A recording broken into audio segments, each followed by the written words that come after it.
から君はそのままでいて大丈夫。大丈夫。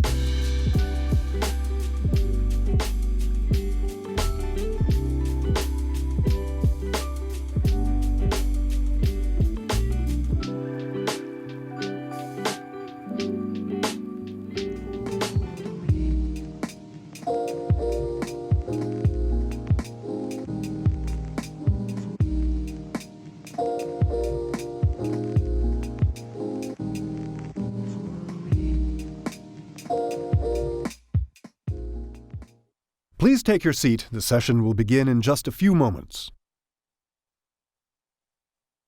Ladies and gentlemen, please turn your attention to the stage as we begin our session. Thank you all very much for joining us. I'm Nicholas Kristof from the New York Times. I'm moderating this session on criminal justice reform and next steps. I would argue that one of the biggest mistakes that the U.S. has made over the last 50 years has been mass incarceration and the toll it has had on families and on the fabric of society. We have an amazing panel to discuss this, spanning the spectrum. Beginning on your left, Governor Phil Bryant of Mississippi, who has been a leader in these efforts. Susan Burden, who runs a program here in Los Angeles called A New Way of Life, a reentry project. Also author of this book, Becoming Mrs. Burden, a truly tremendous book that I recommend. Mark Holden, Senior Vice President of Koch Industries, which has likewise been a leader in the business community on these issues. Valerie Jarrett, who worked on these in the White House and is also, congratulations. Thank you. Just published a author, Finding My Voice. Congratulations, Valerie. Thank you. And Nick Turner from the Vera Institute of Justice, which focuses on these issues. And Clara Wu, who is leader of the Reform Alliance, which tries to advocate for criminal justice reform. I will try to invite questions from the audience for the latter part, so please do get your questions ready. And in the meantime, Susan, let me start with you, because you have an expertise in the criminal justice system that, frankly, none of us can quite equal. Yes. You spent 30 years in a cycle of incarceration, narcotics, and you once told me that your 6 stints in prison had each left you more broken than the previous one. Yes. That seemed to be kind of a definitional example of a system not working. Can you talk a little bit about that as a prelude to why reform is so necessary? Yes, so my 5-year-old son, KK, was accidentally killed by an LAPD detective. After his death, I began to drink, and I drank to drown the grief, and it escalated to drug use. The drug use sent me to prison. There should have been, and there could have been something different. So I cycled in and out of prison 6 times, and each time I was released, I was a little worse than the time before, or much worse than the time before.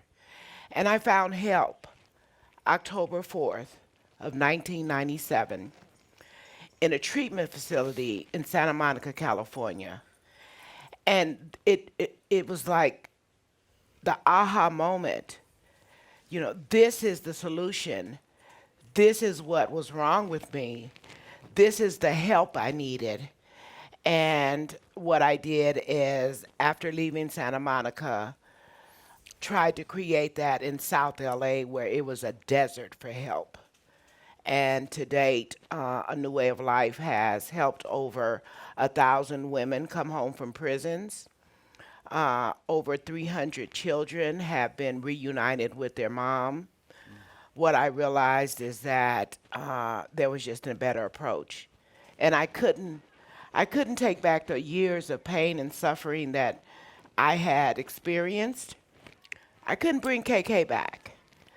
but I could help the next woman not suffer anymore if she gets support coming out of the criminal justice system into the community. And I could help her get her child back.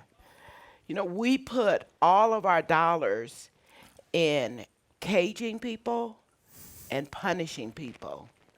And when they walk out of the door, there is no safety net for them. And I think that that is, like you said, one of the worst approaches and mistakes of this country. So note that at the Milken conference, the highest return investment that has been raised is not from a hedge fund, is not private equity. It's the investment in that treatment program that got Susan over her addiction and becoming a hero for so many people and helping them on their way. Thank you. Thank you. Governor Bryant, I was sort of amused in the phone call where we were sort of talking about strategizing about this call. You know, look, I'm a liberal New York Times columnist. You're a conservative Republican governor of Mississippi, and we just agreed on so much. And Nick's been smiling ever since. A little bit of laughter like that really couldn't happen. Yes, it does. But so how did this happen? How did we get here to this country? You know, I came across Attorney General Bill Barr, of course, was Attorney General way back under the first President Bush, and I came across the a essay that he wrote as Attorney General the first time, The Case for More Incarceration. And if you think about how far we've gone since that time when he wrote that. I was there. I was with him. Well, you were, you were from law enforcement. You worked I was in law undercover enforcement. The first drug real dealer? job I ever had was working in a jail. And that will teach you a lot of lessons. You will learn a lot from those that are incarcerated. And what I began to find out then and still know today is what we do to you if you are trapped in the cycle of addiction, or if you have mental illness that might exhibit itself in some violence towards someone, or perhaps become a danger to yourself or others. We put you in jail, and then we will send you to prison. So as we went into the 1990s, being a law and order guy, I said, what we got to do is just do more of that.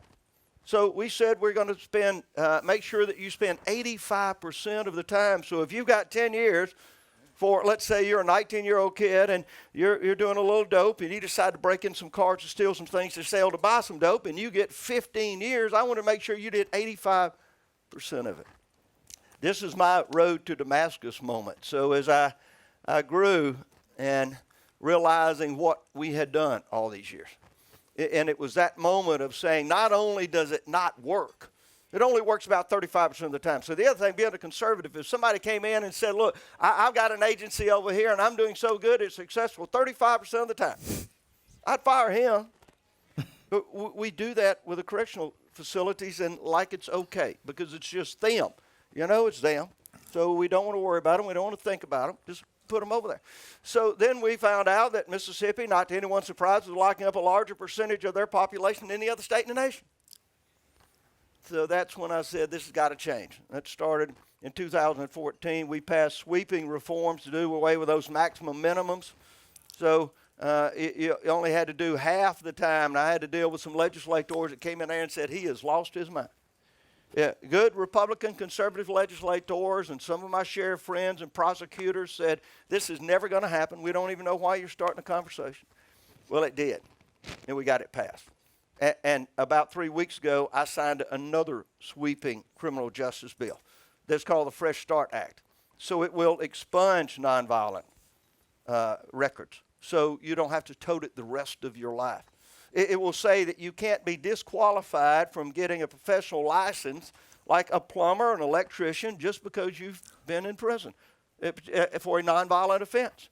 It will give your driver's license back to you. Try to get a job and go to work, not have a driver's license. See how that works out for you. Yeah, Uber gets expensive every morning. And so we looked at what we can do, more workforce training, more of our mental health professionals into the criminal justice system. That's critical. I can tell you probably 85% of those that are incarcerated right now are having mental emotional problems, real ones. If they didn't before, they are when they get in there. Yep. And again, then they get into the cycle of addiction. They're self-medicating whenever they can. And the next thing you know, they're in jail. Because, look, we made almost everything against the law. I mean, think about it. Almost everything. If you just step over a line a little bit, oh, it's against the law, off you go. So we, since 2014 in Mississippi, since our reforms began, our prison system population is down 11%, and we saved $46 million. Now, that's effective government. Now, we're on getting them in the pipeline, training them, getting them into the workforce, particularly the women that are there. They do a better job of reformation than some of us guys do after getting in trouble. Imagine that. Keeping them close to their families, to their children. These are moms, and we didn't think about that. To send her off to prison, she was dealing drugs. The undercover agent kind of talked her into selling him some, and I worked undercover. That's the way that deal works. And then off to prison she goes, and her children go into foster care, and we can't understand why she goes back to addiction after that. Governor Bryant, can I just ask, so one of the things driving mass incarceration for many years was politics, that it was good to be solidly for law and order. Has the politics on that switched so that now it's good to be, so that voters will reward politicians who actually, reform the system? It's amazing. People get it. The average Mississippian, they understand it. Some of the elected officials, the politicians, it scares them to death. You really have to. I had to do some counseling. I had to call some of them in the office, and we had a little prayer time together to get them to vote right. But when they went home and they found out this really works, and oh, by the way, I've got $46 million more I can spend on public education or transportation or public safety, then they really liked it. Now, when we took the picture of the ceremonial signing, the office was packed. I mean, we thought we were going to have to move out into the hallway. Of course, I had all the Republicans on the right side of me and all the Democrats on the left side of me. But they were talking to each other. They were getting along. And like the Heritage Foundation was there. Yeah, okay. All right. And I had the Heritage Foundation and the ACLU? Yeah, that guy. Americans I was for going to say Prosperity. UCLA and Americans for Prosperity. Yeah. I'm in California. But this brings out, and when I was sitting in the White House with the President of the United States just about 3 weeks ago and seeing those 6 former inmates, that he let every one of them speak. And I can tell you, the staff was scared to death. Because you just let people speak in the White House, you're not sure what's going to happen there. But these are remarkable times that we are living in, and it is a pattern, it is a design that can be used for other issues. And we'll come back to that. We'll get back to that. That's an important All right, I'm going to hush. thought. And I have a feeling we're all going to be breaking out in Kumbaya in a moment. Amen. But, Nick Turner, you've been approaching this issue from the progressive policy end for a while. I wonder how do you see the First Step Act, and how significant is it actually in terms of getting people out of the federal system, maybe laying a groundwork for what can be done in the state system? How important a step is it? Nick, thank you. It's a great question. So for the audience that doesn't know about the First Step Act was a piece of legislation that was signed by President Trump in December. It had broad bipartisan support in the House and Senate. It is mostly a prison reform bill with what I will describe as sort of marginal sentencing reform. So if you think about what that means, it means that it tries to improve the conditions and the ways in which people are treated in prison and help them to be more likely to succeed when they're released. But what it does very little of is close the funnel of people going into prison. So for a federal system that has 185,000 people in it, there's a very marginal benefit in terms of the numbers that go in. I think of the First Step Act as both remarkable and unremarkable. So remarkable in the sense that a few years ago, it's hard to imagine that this president would sign a bill that would be bipartisan, that if you think about the rhetoric that has come from the White House and the people who have been appointed, whether it's Sessions or others who have been manifestly hostile to criminal justice reform, it's a remarkable journey that I think there's a lot of credit to be given to governors like Governor Bryant or Mark Holden on the other side of the panel, and people who have sort of worked to help this president and others see that this move needed to take place. It is unremarkable in the sense that it's of marginal substantive consequence. And so let's just back up for a second. We are in the 25th anniversary year of the 1994 crime bill, which was debated much during the 2016 elections. That was the biggest piece of federal criminal justice legislation that ever happened, and it did a bunch of things. It appropriated $10 billion to get states to do just what Governor Bryant said, which is to move to truth in sentencing and abolish parole. It got rid of Pell Grants for students in prison, killing programs all over the country. It had 60 different death penalty provisions and habitual offender provisions, and put 100,000 cops on the street. That's a big bill. And that pointed in a very different direction. And when you think about First Step, or you think about the good things, and I really do laud Governor Bryant for doing this work, because what I think Governor Bryant is doing is actually inoculating the political apparatus, creating more room. But it's unremarkable in terms of the size and scope of the problem that we have, which has been built over decades. And there's no doubt that what I think we need to do is to keep doing the kind of work that is being talked about here, but we have to accelerate it. We have generations of people who are wasting in prison. Their families are burdened. Communities are absolutely distressed. And so I think we have to think of it as a paradox in a way. Valerie Jarrett, you worked on these issues in the White House. What would be some reasonable next steps? And is it maybe politically easier for Republican officials to take some of those steps for political reasons, for the reason of inoculation that Nick mentioned? Well, first of all, I think that the point that you were making early on is exactly right, which is the federal system touches the tip of the iceberg. The vast majority of the 2 million people who are incarcerated are at the state level. And so to have governors representing states such as Mississippi leading the charge, I think gives space, particularly with a governor who did have a law enforcement background. And so he's got street cred to say this works and we should all follow.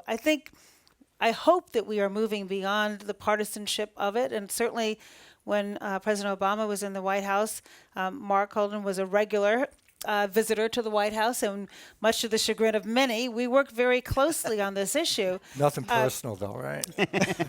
Well, Mark knows how I feel about him. Look, Mark invited me to Wichita to visit a diversion program that was helping so many young women who wouldn't end up in the situation that Susan ended up in, because there were people there who provided a safety net to them so that they could be diverted. So I think the next step is to really take this effort to the states. Our hope was to provide a template at the federal level, and I think that the legislation that we were supporting when President Obama was in office would have reduced mandatory minimum sentences for nonviolent drug offenders more substantially than the bill that was passed.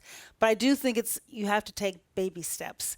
And if we can encourage other governors to take the kind of lead, not just Mississippi, Oklahoma, there are many states that realize that this should not be a partisan issue. And I'll give you one data point back to the state system or even the county system with jails. We did a study when we were in the White House that showed of the 11 million people who circle through our jail system on an annual basis. 11 million people, right? They stay an average of 23 days. So just imagine what that cost. 5% were ultimately convicted and sentenced to more time than time served. So you have to ask yourself, do they really need to be in the jail system to begin with? Are we using our jails as a revenue generator? and incarcerating people who are too broke to pay for their bail. And so do we really need a bail system, or is it just a way of supporting local government? So I think these public policy questions should be debated in the context of the humanity of our system, which is why I'm very glad you started with Susan so she could tell her story, because there are people all across our country who experience loss that leads to substance abuse and incarceration and a vicious cycle. And why aren't we helping them on the front end rather than trying to help them on the back end? But I also think that it's important to have leaders who step up and say, let's take this out of the political arena and let's look at it from how are we serving our constituents? And are they better served with a smart on crime approach as opposed to a maximum incarceration approach? So I'm heartened. I'm optimistic. Mark, let me ask about the business community. I'm from a small town, farm town in Oregon that has been devastated by meth and lost jobs, and this has led to the incarceration of many, maybe most of my friends out there. But maybe the worst thing hasn't, in many cases, hasn't just been the period in prison or jail. It's been that afterward they can't get a job. They can't even get housing. They, in many cases, then they get behind on child support. Then they can't get a driver's license. This just follows them. Right. And there's, at the end of the day, that means getting buy-in from the business community to provide jobs, to provide housing. Why is it in the business world's interest to address these issues? Well, because it works. It makes sense, right? I mean, I want to just go back really quickly to my good friend Nick. I do take exception. I understand what you're saying. It has to be accelerated. But when you've never done anything at all in a system like at the federal level, to finally do something that makes the system less punitive, more redemptive, more restorative, that's a big deal. And I do think that people like Matthew Charles and Catherine Toney and many others are benefiting from it. It's up to almost 1,000 people already. So we need to celebrate that, but we need to move much faster. So I just wanted to say that. I do think the First Step Act, it's called the First Step for a reason. To answer your question, so here's the deal. Everybody probably may not know this, what you're going through, these collateral consequences to a criminal conviction in this country.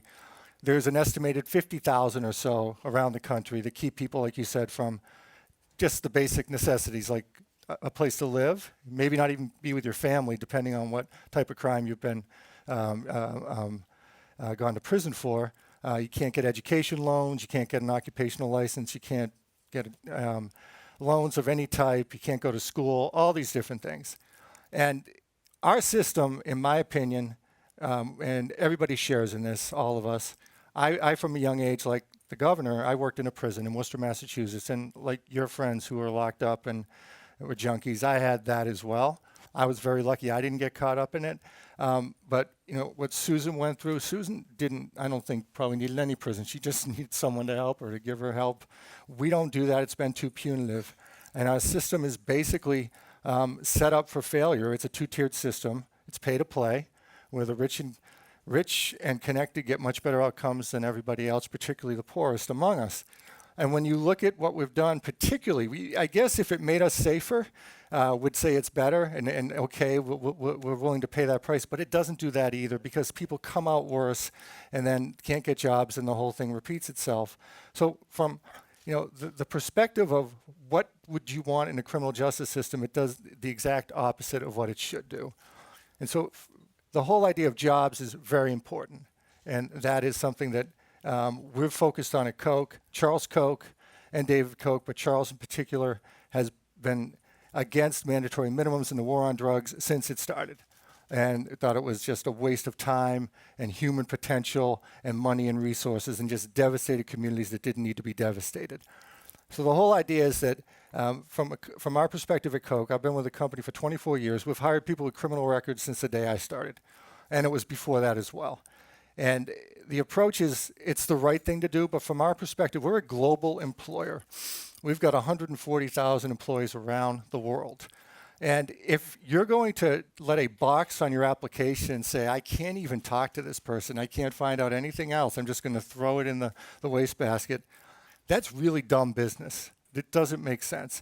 When you look at the fact that there are 1 in 3 people in this country with a criminal record, which is about the same amount of people that have a college degree, if you're a global employer and you're going to say, I'm not going to look at 1/3 of the potential applicant pool, you're leaving a lot of talent on the table. So it doesn't make any business sense. So from our perspective, we try to drive that issue, and that's a big deal, because what happens is what we've seen, and it's not a surprise, none of this is rocket science. What we did in the past didn't work, all the mandatory minimums, no evidence-based practices, it wasn't data-driven, it was just who could be tougher on crime. Now we're in the smart on crime, soft on taxpayer era. And what we've learned is, and it started with, I think it was a study that was done in the Obama administration by RAND and DOJ, and this shouldn't be surprising, but they did a pilot in BOP, the Bureau of Prisons, federal prisons, and they found out that people who got in-prison education programs, it deferred, for every dollar spent, it deferred up to $6 to $7 of future incarceration costs, and they were about 50% less likely to recidivate. So these job programs work. That's what happens. And we've decided in our country over the last 30 or 40 years to just criminalize basically everything and lock up, in my opinion, a lot of people who didn't need to be in prison at all. There were some who need to. And I'm glad to see it changing. But jobs are a big deal. We're working with the many employers around the country. We're also working with the Society for Human Resource Managers, who are putting together a Let's Get Talent Back to Work program and trying to evangelize, whatever that language, whatever that thing is. I'm Catholic, I don't really understand religion. But we are trying to spread the word to all employers that there's a lot of talent out there and it's the right thing to do. It creates these virtual cycles we like to talk about. And it removes this huge barrier to opportunity that's just really devastated communities in our country and created this poverty trap for generations now. Mark, I so welcome this national conversation that we're having and the new policies. I must say that I also worry that there is a certain amount of hypocrisy in this national conversation that, drugs and mass incarceration are so wrapped up in each other. And when, for decades, African Americans bore the brunt of this, the focus was the case for more incarceration. Right. And when it's white working class kids who are struggling with these issues, that then we change the language from junkie to people struggling with dependency. We, in the media, write very humanizing stories about the anguish that they and their families go through. And it just feels a little bit like a double standard, and I welcome the fact that we're coming around. But is that true or not? That there, a lot of people of color are overrepresented in our criminal justice. Is there an element of hypocrisy? I don't know. What do you guys think? Yeah, it's true. They are. I don't know if it's hypocrisy or not. I think I go back to what I talked about when I was a freshman in college and a sophomore in college in Worcester, Massachusetts. It was a bunch of poor white kids who were caught up in the system that were junkies that couldn't get out. Some of them took their own lives while in prison. So I think it's a poverty trap, and I think that we've finally learned, hopefully, that there are other ways to deal with issues, particularly the war on drugs, which, again, the war on drugs win every year. So our point of view is that it is basically a system, a two-tiered system, and if you don't have resources, you're going to get run over at every single part of the process. I mean, it just starts at the beginning, who gets arrested, right, for what, and then bail, like Valerie was talking about. I mean, for whatever reason, the Eighth Amendment says that bail should not be excessive. That's what it says in the Bill of Rights. And for some reason, we've decided not to go with that and cash bail for everybody. And it should be based on not resources, but whether you're a risk. It's risk-based, not resource-based. But start there. You go to the next thing in the Bill of Rights, that you're supposed to have a lawyer when you're charged with a crime. Well, that doesn't happen all the time. 80% of the people in the system, they need a lawyer. They can't get one because it's so, there's such, a lot of places don't have enough public defenders or court-appointed lawyers or can't afford to do it. You just go through the whole system. If you're poor, regardless of color, but it is an overrepresentation, there's no doubt about it, of people of color. But if you go through the whole system, if you don't have resources, you're done. And then the worst thing that happens to us, in my opinion, or among the worst things, going back to jobs and employment, someone pays their debt to society, we should welcome them back. That's why we supported Amendment 4 down in Florida, for voting rights for people. Because you pay your debt to society, you should come back. There may be public safety reasons why we don't want certain people in certain jobs or certain housing. I'm not saying there shouldn't be. It shouldn't be a one-size-fits-all thing. But we don't do that. We deny people jobs like we talked about previously. So the whole system, it needs to be blown up, quite frankly, in a nonviolent way. And it needs to be, it needs to go back to the things that the governor was talking about and Valerie was talking about, and we need more and more at the federal level. And I think we've got a chance now, because it's, at the end of the day, you look at what happened, this saves money, and it saves lives, and crime rates go down. Texas has got its lowest crime rate in, since the 60s. They've closed 8 prisons, have saved $8 billion or something, $4 billion in taxpayer money. This stuff works. And so hopefully, we always like to say governors like Governor Bryant come in for the savings, but they stay for the salvation, because there's so many good stories after this when you give people a second chance. And that's what we should be about. As a person who has experienced every line along the criminal justice system, from an attorney that takes me into court that can't spend but 3 minutes with me before he's telling me to plead guilty, to laying my case out before a judge and begging for help and not receiving it, to right now today being denied global entry because I have a criminal history. We talk about violent versus nonviolent. If a person has served their time, time done. Time done. We can't be continuing to punish people based on a small time in their lifetime. It doesn't define their entire character, nor does it support rehabilitation, what we say about rehabilitation. I have to make the case for women. Women being the fastest growing segment of the criminal justice system. So we are growing women's incarceration faster than any other part of incarceration. And I recently was with UCLA to do a study. And the study said a woman with 2 children here in California, it costs $270,000 to incarcerate her and to house her 2 children. And that's just ridiculous, that amount of money being spent. But, Vera recently put out a report called Women Invisible, the fastest growing segment of the criminal justice system. I just know that there's a better approach to what we've been doing. A new way of life. Last year when I published my book, I went to 30 different states, sitting in prisons and doing an environmental scan, sitting in prisons with women and doing an environmental scan of what is, causing women's incarceration and what are some of the solutions. And everywhere I went, women were recidivating because they had no place to go. When they leave prison, they have no place to land, and they land back in the same communities around the same people that they left. And so what I'm doing is training people and supporting them to create reentry projects, replicating what we've done at A New Way of Life, supporting the development of leadership nationally, so people have a place to go. So women have a place to land to rebuild their lives after a period of incarceration. And I know everybody up here, has thoughts about what can be done, but we need to be doing it. We need to be making it happen, because we are, people are suffering. People are suffering, and it needs to happen, so.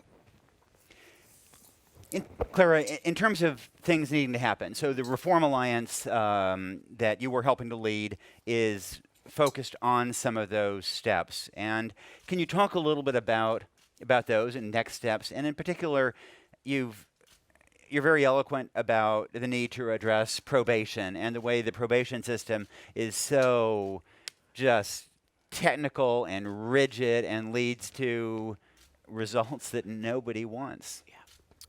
Right. So I think that's sort of the real unique aspect of the Reform Alliance. It's really focused on probation and parole reform, which actually impacts millions in the system, but actually is an area that really has gotten very little attention.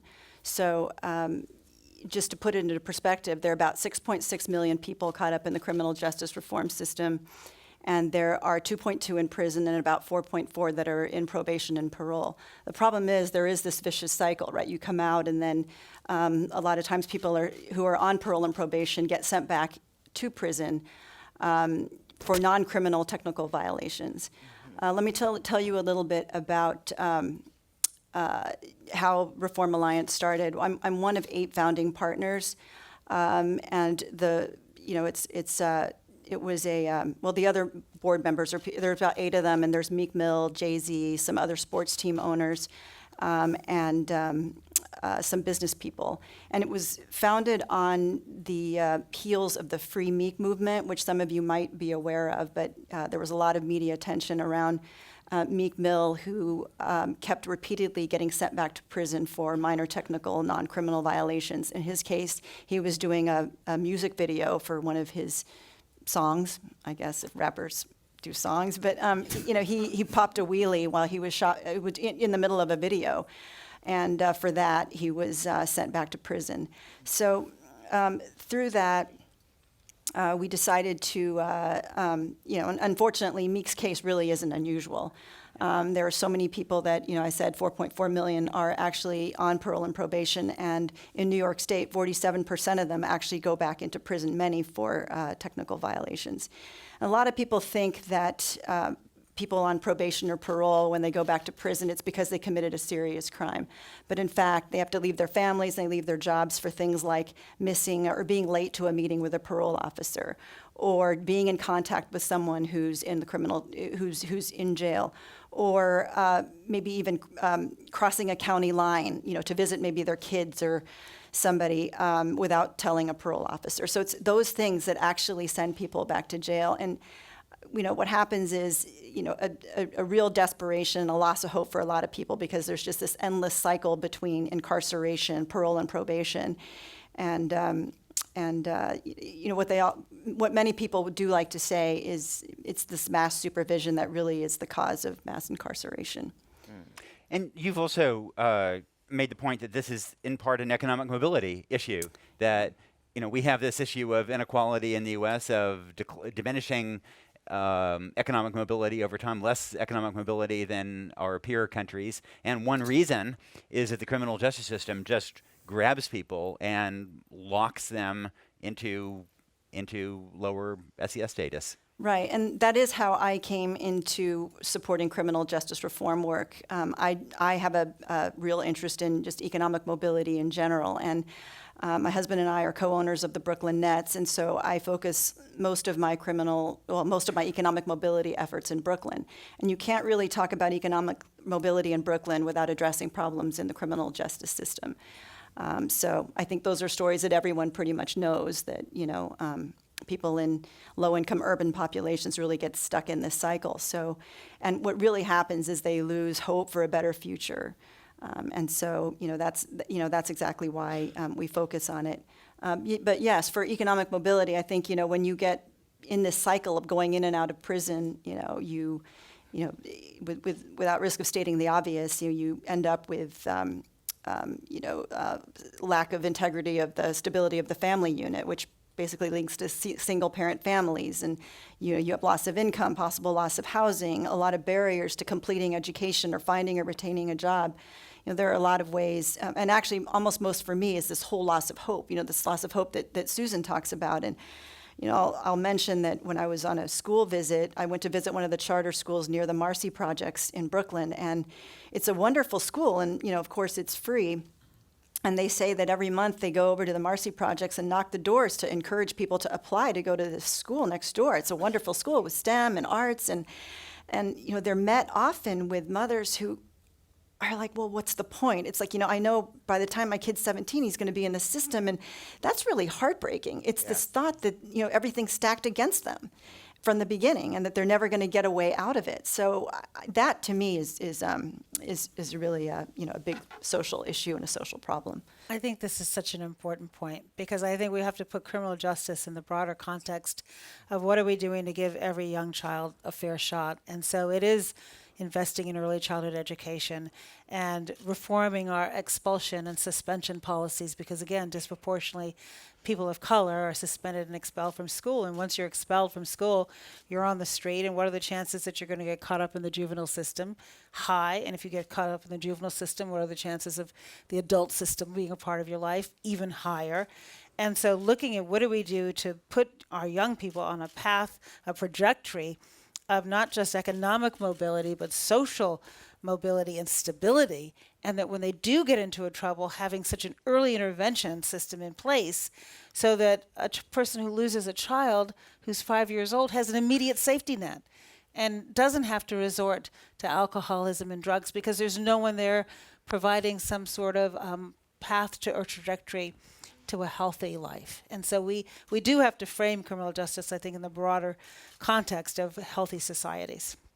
Nick, let me ask you about that. So indeed, this conversation, there's this very healthy conversation about criminal justice, but I, like Valerie, believe deeply that if we want to improve the system, then we don't just work with 18-year-olds and we don't just work with even 8-year-olds, that two of the most effective ways to try to reduce encounters with the criminal justice system would be to reduce the 530,000 kids in America who are exposed to lead every year, which, damages brains and is correlated to their criminal behavior, and improve home visitation programs, which have one of the best, kind of the gold standard outcomes for improving records for at-risk kids, and reach 2% of the at-risk kids who would benefit. So how do we broaden this conversation so that we can use some of this goodwill not just to address sentencing, but also to try to help some of these at-risk kids before they encounter the system in problematic ways? Well, I feel like there are probably people, Valerie, who are much better suited on this panel to be able to speak. I mean, that's a huge political problem, and that is a belief in what the role of government is. And we're having a debate about inequality in this country, and we have a debate about whether some portion of the 20 Democrats who are running are socialist or not. But we should just establish and probably stipulate that we make a massive underinvestment in the kinds of supports that families need in order to avoid what I would describe as an excessively punitive. Both things operate. One is that we're underinvesting in safe communities, in quality education, and the kind of social safety net that is quite common in many Western democracies. And God forbid that we are deemed socialist if we were to engage in that. But that's a real issue about societal values. But I also want to just say that putting that aside and recognizing that we need to do that, there's still a lot that we can do to dramatically shrink an excessively punitive justice system that does more than any other country in the world. Arrests more people, uses jail as an intervention for more people, uses jail longer.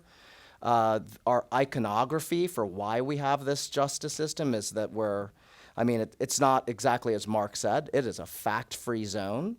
It is about scary people, and if you were to close your eyes and you think about who scary people are, the iconography of that are people who have black and brown skin, tatted up MS-13 members and Willie Horton and people of that nature, and that stuff has sold in the past. And so we have to move away from that. And I think the one thing that I want to say on values that's incredibly important, which relates to values of racial equity in this country, is that we've created a system that is fundamentally dehumanizing, has been built on images that have meant to sort of otherize criminals, people who are bad, and people tend to associate that in America with black and brown skin. Contrast that with Europe, where you can take Germany, which incarcerates at a tenth the rate that we do. Only 6% of people who encounter the justice system are incarcerated. Life sentences there are 20 years, not life. We have 200,000 people who are in prison for life in this country. And that has a lot to do with the health of our civilization and of our society, and that's a values basis, is how much do we really value human life, how much do we believe in things like redemption, and then how does that manifest itself in policy? Can I have one thing to what Nick just said about in our country, the data shows that we spend 3 to 4 times more per capita on locking people up, incarceration every single year than we do on K through 12 education. And so if you are what you eat, you definitely are what you spend. And one of my favorite philosophers is Rasheed Wallace, going a basketball player. And what he used to always say is, ball don't lie. That's what's happening here. I'm going to quote you. Nick, I was in Tutwiler prison where I went to do a big book talk. And I met a woman there named Geneva Cooley. I asked Geneva when she was coming home. And she said, I'm never coming home. I was convicted of a drug charge. I was on a train, and I went to trial, and I was convicted. And I got life without the possibility of parole. And when I got home, I looked her up. And she was sentenced to 999 years, 99 months, and 99 days. So depressing. 4 times. 4 times. And I'm thinking, this is a drug charge. This could have been me or any one of us. But when we talk about the length of time, this is a black woman. She's 73 years old. She's in Tutwiler prison. And, thank God last month we were able to get her back into court, and she was sentenced to life with the possibility of parole. But there are people all over our nation who are serving these sentences for drug charges. There's one man down there in Alabama serving life without the possibility of parole for a marijuana charge. Right. And it's legal here. So it's startling. I It's think unimaginable what we do in this country. those are the issues that you can approach Republicans with. We're spending more in prison than we are in our public education system. We've got 73-year-old ladies 73-year-old. still in jail. I'm going to figure out real quick what that's cost me and say, cut her loose. Yeah, I'm pretty sure she's not a danger to herself or others. Cut her loose. They're talking probation. Probation's horrible. It's horrible. So we did away with all those technical violations in our bill as well. We said, look, if you were late showing up, let it go. And oh, by the way, most of people now have cell phones, so call him or call her. Let her call in and FaceTime. Yeah, FaceTime. Like I do with my grandchildren. FaceTime. So, okay, where are you? Okay, here, good. All right, well, behave. See you later. Stay clean, sober. All right, thank you. Bye. I mean, it'll work. And the other thing was fines. So we had debtor's prison. So you spend your time in jail, and then they go, oh, well, you can't leave. You got a $5,000 fine. Yeah. I've been in jail. I don't have $5,000. Well, you got to just stay here until you get it, or until your family can try to come up with it. So we said, stop that. Not get away with the debtor's prisons anymore. Figure out, the judge can figure out if you can pay $10 a month. Can you pay $10 a month? Yeah, I can do that. Okay, pay $10 a month. Whatever it is. We don't want to completely say there's no individual responsibility. We don't want to get to that point. And we want to make sure that people that need to be in jail have places in jail to stay and to keep. I had an aunt that was kidnapped, raped, and brutally murdered. I don't want that man to ever get out of jail. I'm just sorry. That's not something that you're going to reform from. This was a horrific crime. She had 3 small children. The police knocked on her door and told those children their mother was never going to come home again. So we got to keep those people in prison. But think of the hundreds of thousands that are out there that we just can strike their head and say, what are they doing? Put a bracelet on them. Figure out technology works in a lot of ways. The First Step Act said, we actually tried to put a provision that said you cannot shackle and handcuff pregnant inmates. I got to pass a law to tell you that? You can't figure that out. But we put it in the law so we could prevent those types of things. This is a first step, but it is a remarkable first step. And Republicans are leading with the help of our friends across the board. And this has been the most amazing thing. My friend Van Jones, when he came to Jackson to talk, we had a summit on criminal justice reform. I invited Van, and we went to the house afterwards and talked for an hour, and we're dear friends now. We text a lot. He's got a new series on CNN, so I'm retweeting all of that. He's a great guy. He's just a great guy. He's the head of our Reform Alliance. There you got a great guy. I don't know what you're paying him, but it's not enough. Tell him I said that. Now, there's some things that he and I disagree on, but I've been married 42 years, and there's things that Deborah and I disagree on. After 42 years. So that's where we find ourselves. I wanted to say one thing for Susan, that because I wanted it to be hopeful, because your stories are, they're so despairing, but definitely, because we focus on parole and probation reform, those are the laws that, they're thinking through. And this whole second chance, they call it second chances, like the whole sort of model for the legislation we're trying to pass. The first would be naturally to move more people from prison into parole through second chances. And it would be people elderly and or youth who committed crimes before they were 15 and also already served 15 years, by the way, that they get a chance to go in front of the parole board. I mean, it's crazy. You think, well, of course, but these are just egregious stories, right? So that's the, so definitely there's legislation being written in for that, being, people that can get in front of the parole board who before wouldn't be able to. That's really horrible. What you just said, that she got life with a chance for parole, and you're rejoicing on that. That's cold. I know, it's depressing, but I'm just saying that there's some movement on that. And then, the second part of this model would then be shortening the parole and probation sentences based on good behavior. So it's like changing, making it more of a carrot kind of system rather than a stick.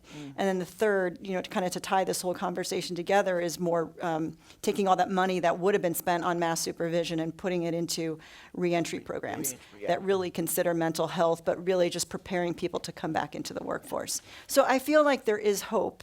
I do too. Yeah.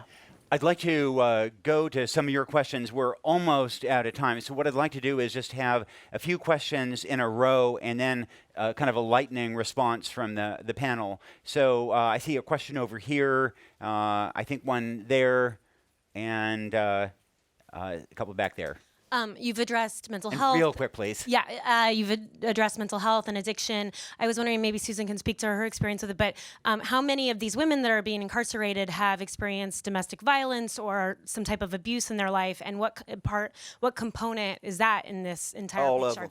them. Right. Let's go on to the next few questions, and We'll answer them. and then we'll do kind of a lightning round. We only have 4 minutes left. Shouldn't we depoliticize judges? Isn't that a good first step? What did he say? What did he say? I couldn't catch that. Depoliticize judges. judges. Have judges not run for Not run election. for election. I see. And if you have I can't really see back there because of the lights, but if you have the microphone, ask away. Yeah, I was wondering if you were thinking about the prospect of jobs from a supply and demand perspective, and thinking about working with organizations to ensure that they actually hire, especially white-collar jobs, whether they actually hire for ex-felons. Great. And if there's one last question, fire away. Yeah, can you talk about technology and incarceration that was mentioned by the governor? I'm just wondering what the panel has to say. Great. So we're going to do 3 minutes left, so lightning round. Yes, If yes. you last too long, lightning will hit you. You're right. And not only abuse by women, but male inmates who are abused as children. Physically abused, and they carry that with them the rest of their life. Technology, we've got to use every bit of it. There are so many ways that devices can help us, that iPhones can track. You know where I'm at. Somebody probably does with my iPhone. And so, yeah, we can use those where probation officers can find you. We know exactly where you're at. So there are a lot of technology opportunities that we need, and we've got to get to it.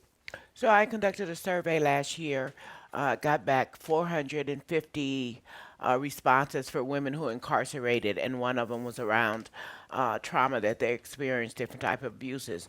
And over 90% of the women answered that they had abuse in their lifetime. And your question to electronics and technology, there are a few prisons in California, I don't know about other parts of the country, that are training people in coding. No. And that has actually reduced recidivism rates to nothing, to zero. And the programs that I visited, really, the people there were really able to engage in a way that is different from any other prisons I've been in, any other programs I've been in. So these coding programs in prisons are really good. Mark? The question on judges, should they be elected or appointed? I don't really know what the answer is, but I'd say some people think that when a judge is elected, they're more accountable. But I think the bottom line is we need to get better laws in place, and we need fewer laws in place, and we need to have a much more redemptive system so that judges have better tools to work with, and prosecutors have less power, and then there are more defense attorneys out there as well, court-appointed ones. Someone asked about hiring the formerly incarcerated. This is the time right here. 700,000 people come back every year from prison. We've got about 7 million jobs in this country, high-skilled jobs that go wanting every year. There are prisons who are doing a great job right now. There's one, Hamlin State Prison. Heidi Washington's the correction leader up in Michigan, and they're getting people out of prison who are coming out as welders, as electricians, carpenters, and they have a 94% hire rate. And I think it's like out of the 500 people who've gone through this vocational village, it's been less than like 1% have recidivated. So this is the time, from Coke Industries' perspective, we're all in on hiring the formerly incarcerated. If you have a business, small, medium, large, whatever it is, take a chance on someone. Second chances are a big deal, and they'll help you in business. There's some data out that shows that consumers will be more likely to go to a place and shop at a place where they hire the formerly incarcerated. Valerie. I visited San Quentin's program called The Last Mile, and they teach the inmates how to code, and then they offer them jobs when they leave, and they have 5,000 people in Silicon Valley who volunteer at San Quentin in the course of the year. The warden said his number one problem at the maximum security prison is how to manage all the volunteers.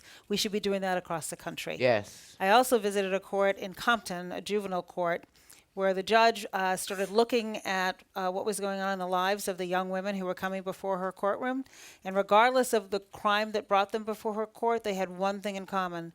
They were all victims of commercial sexual exploitation.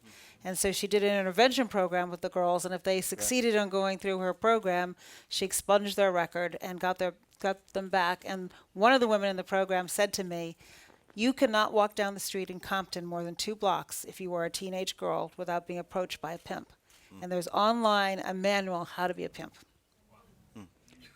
Nick. So a second step idea that I hope Mark Holden and Governor Bryant will support is, let's get post-secondary education back into prison. 25 years ago, abolished the use of Pell Grants for students in prison. That shut off the funding stream for low-income students, because of course every student in prison is low income. That can be turned on again. Lamar Alexander, who is the chair of the HELP committee in the Senate, has said that he's committed to moving that through. The results would be, this could be truly fact-based. This means that when you have a post-secondary education in prison, you have a lower rate of recidivism. That means that states are saving money. You are going to bring more income home. You will have a higher chance of employment. We all know, particularly in this setting, that a college education is absolutely essential for employment of the future and present in this country. And prisons are safer. So it is win, win, win, win, win. It is something that can be done with a stroke of a pen in Washington and affect every single state in this country. Clara. I would just echo the comment about the responsibility for corporations to, to look into hiring people that are coming out of prison. I think there are some great workforce development programs out there, and I think that is also a win-win kind of situation because companies can actually tell these programs what kind of skills they need and what they're hiring for, and those programs, they actually get to have a first look at those applicants, those potential applicants. Do they come on time? Are they team players? Do they, do they have a good work ethic? And I think when you have those programs with employers having input, and then them committing in return to hire a number of them, I think that's a great way to go. And I think that we in Brooklyn, with the Barclays Center, with Brooklyn Nets, I think what business should do is do it and then challenge others and welcome others to join them. Thank you all so much. I think one of the things that has come through is, the degree of consensus across the spectrum that I love Mark's phrase about how the system needs to be blown up in a nonviolent way. And, there is that consensus. And I think we also have a toolbox. And I think the panelists mentioned that. We know things that have been tested on a randomized controlled trial basis, like Center for Employment Opportunities, for retraining, reentry programs. And so we have this toolbox. We have the consensus. What we haven't actually done is implemented this on a broad basis across the country. And so that, in a sense, is the next step, not just for us, but for all of you as well. Please join me in thanking the panel. Thank you. Thank you. Thank you, Nick. That's good. All right, I've got to run catch a plane. I'm going home. Mark, see you next time. Yeah, see you, sir. All right. Soon. Yeah, I want to come down there.